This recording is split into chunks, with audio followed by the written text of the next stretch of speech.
Alright, we are in this. Oh, and this is so happy to be into. As we are going to be spawning directly on top of ROOT.Slush. He is going to be the orange Zerg in the bottom left, going up against binski.LighT, who's going to be this red Terran in the top right. So we have ourselves a TVZ, but this time not involving Qualifiers and Complexities Rise. We still have a light esport Terran, this time in the form of Binski. This time the Zerg is going to be in the form of Root Gaming Slush. This is part of the Intel Extreme Masters Singapore Qualifiers. This is game 1 of a best of 3, and it will be taking place on Daybreak. And that is something I'm quite happy to note. But even better is the fact that you guys can actually let us know what you're thinking. If you go to xanderfever.tv/vote, you can tell us exactly who's going to be winning. We can see the nice numbers growing and developing right under this green box, because I can't actually go over here because then you can't see my cursor. But you know what, the whole point of this whole thing is just to have fun. Because this is a game. This is StarCraft. This is such a joyous occasion, and a TVZ on Daybreak is one of the most interesting things that I think going to be happening. Because Daybreak is a very interesting map in terms of the third base. Because you have this third base that has a very wide ramp, and it can make it difficult to hold. However, Terrans can just make a little bit of a supply depot wall down here, try and wall it off, get a planetary fortress or something, and do those small little things. But you must keep in mind that there is this ramp that can move in to a little bit of a wide natural expansion, and then you got the opportunities for Zergling play around this area that can just be very difficult for Terran to deal with. We actually have a command center first coming down from Binski. And on the side of Slush, he's got his hatchery first down, is now throwing down his pool, but a little bit of a greedy time for him, but it means that Binski's going to have no trouble at all getting away with this command center first. So his macro is going to be quite strong, things are looking to be comfortable from his end, and the barracks production is going to be probably pretty quick.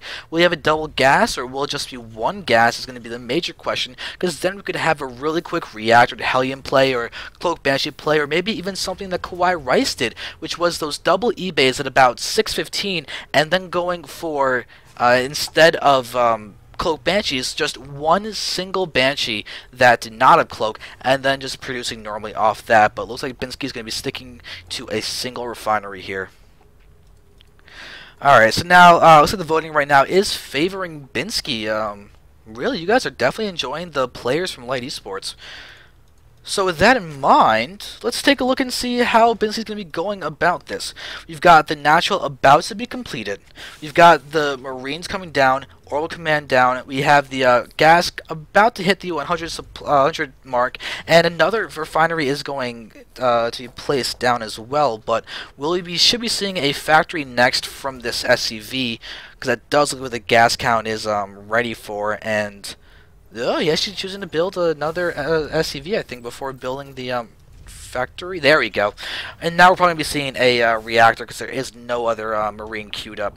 Double gas now coming down from Slush in his main base, not his natural expansion. A couple queens are out. We'll be able to see the creep now being spread, but the next question is going to be, will Slush throw down a third base, a Baneling Nest, a Roach Warren, Lair? What is he going to be going for? Because he's got his third queen on the way, so his natural's pretty much covered from the early game Hellions that are going to be coming out kind of.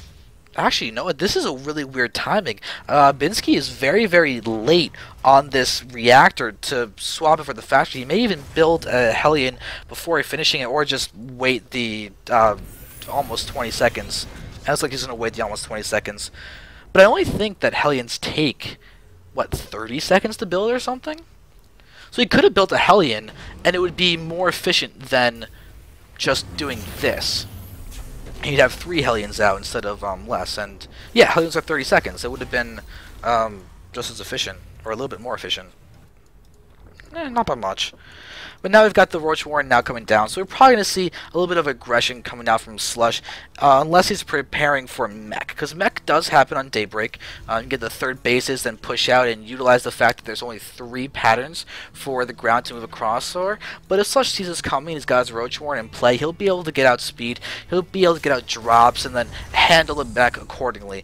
But there we do have Cloak coming out, as well as the Banshee, and Binski's actually supply blocked.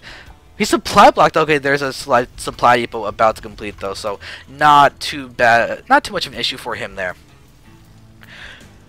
So with the cloak on the way, we're going to be seeing a heavy amount of aggression against Slush, and he's getting Glitter Constitution. He's also getting Burrow. In fact, he's looking like he's going to be going for a little bit of...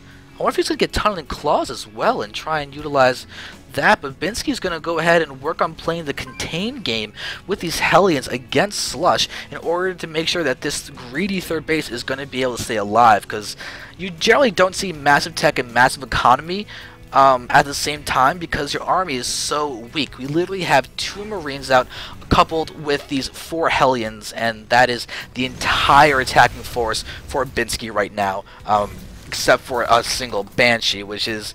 I don't think it doesn't even have a cloak yet, so this is not a big deal at all. The Banshee, though, is going to be scouted out because Slush is pushing forward. He sees a starport. He will have vision of everything shortly. And he should have Evo chambers on the way or down already, but he actually does not. But he is going to be getting down to Overseer, and there is an Evo chamber, because he is just staring straight there.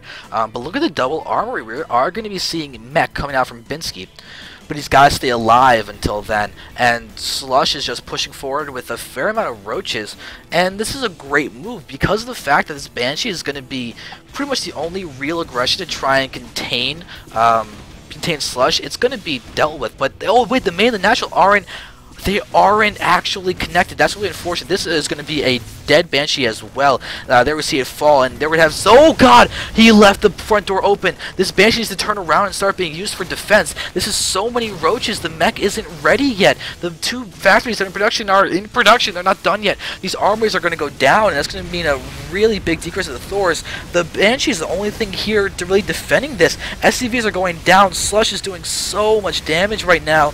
Oh god, this is really bad for Binski. He's calling down mules just because he needs to have some kind of economy and stuff, all of this. And this is going to be a devastating attack. And there's the burrow, going to be keeping those injured roaches alive a little bit longer. You could literally burrow these things individually. There's the pop-up over here, but there we see that nice focus down with this Banshee doing so much. But you know what? Binski is now getting locked into the main base, but I don't think he minds.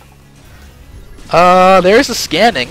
So we're going to see a death going on that roach. Actually, it's kind of weird that their death animation pops out of the ground. I think they should have a death animation that's specific for under the ground. But there's a couple little burning bits of roach going down over there. And there's going to be some more SCVs falling without too much difficulty. I mean, roaches even have a different melee attack animation than their ranged one. But there we see them burrowing again, forcing another scan. That's so good that they're forcing the scans, picking off another SCV. So now we have 26 SCVs killed. Slush is now taking a third, macroing up quite well, getting his missile attack upgrades because he sees mech coming. And look at this factory. It's not even being built anymore. So it's like the reject factory. It's just so close to being there. But there's single G being called down by Binski as the mutas are going to be popping in, and that is going to be it. So with that game done, we are going to see in the first game of the series going to Slush with a very, very nice just exploitation of a single mistake of his opponent's play.